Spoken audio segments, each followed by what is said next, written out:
प्रतिबोधितां भगवता नारायणेन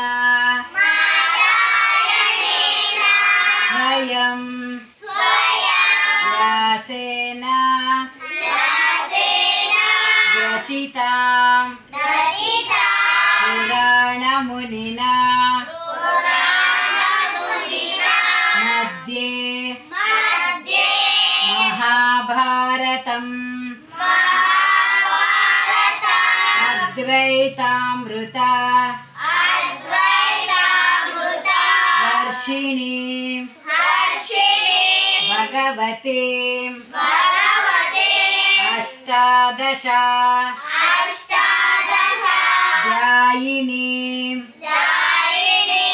अम्ब त्वामनु संददामि भगवद्गीते भवद्वेषिणी। ओम श्री कृष्ण परब्रह्मणे नमः।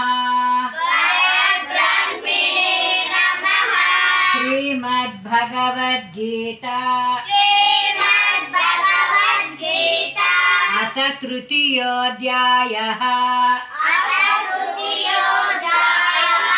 कर्मयोगः। अर्जुन उवाच ध्यायसि चेत् कर्मणस्ते मता बुद्धि जनार्दनः तत्किं कर्मणि घोरे मां नियोजयसि केशवः। हरिः ओम्।